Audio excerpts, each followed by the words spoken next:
What is the difference between a girl and a woman? I can't tell the difference, no.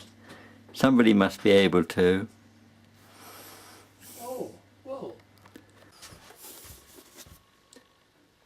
What makes certain books and stories popular with the masses? Oh no, I mustn't say masses because that sounds condescending.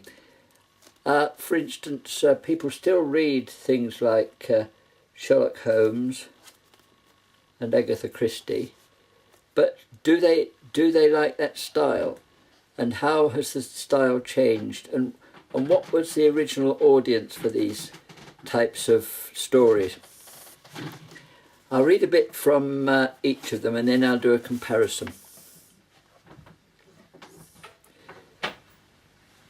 The intelligence with which Lestrade greeted us was so monumentous and so unexpected that we were all three fairly dumbfounded. Gregson sprang out of his chair and upset the remainder of his whisky and water. I stared in silence at Sherlock Holmes, whose lips were compressed and his brows drawn down over his eyes. "Staggerson too," he muttered. "The plot thickens." "It was quite thick enough before," grumbled Lestrade, taking a chair. "I seem to have dropped into a sort of council of war." Are you sure of this piece of intelligence?" stammered Gregson. "I've just come from his room," said Lestrade. "I was the first to discover what had occurred." "We have been hearing Gregson's view of the matter," Holmes observed. "Would you mind letting us know what you have seen and done?" Now, to me, that is rather theatrical and melodramatic, which is what audiences would have been used to at the time, going to the public theatre. Now I'll read a bit of this Agatha Christie.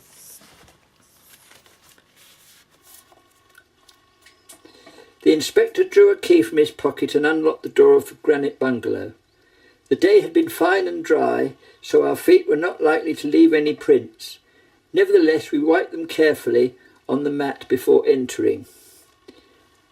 A woman came out of the gloom and spoke to the inspector, and he turned aside.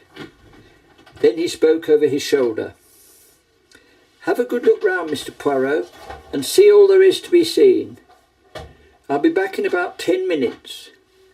By the way, here's Grant's boot. I thought I would bring it along with me for you to compare the impressions." Now, what can be seen from that is echoes of detective stories that they would have heard on the radio. A little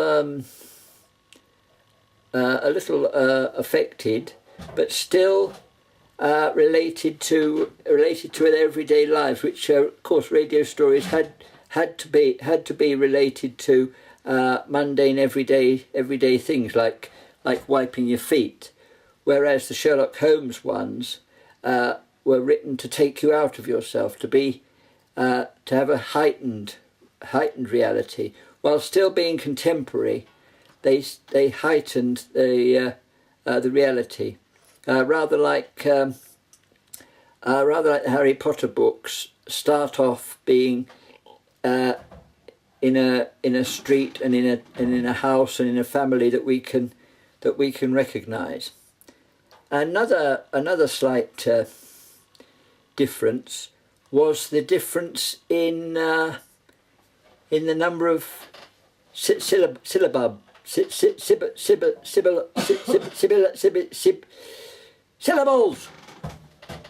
For goodness sake, it's the number of syllables. In the Sherlock Holmes story piece that I read, there are at least 3 words that had 4 syllables. Agatha Christie, because she was appealing to a more radio afternoon play audience, had to use less syllables because it was what they were used to. Whereas the readers of Sherlock Holmes stories would have read literary magazines like The Strand, where they would have more literary style stories.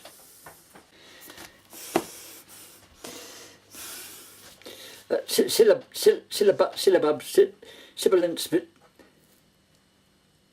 I'm not being like that man. That like a member of the royal family. Count Arthur Strong. Oh, I'll have to pay him money now. Not Count Arthur Strong at all in any way, shape or form. Just a hat.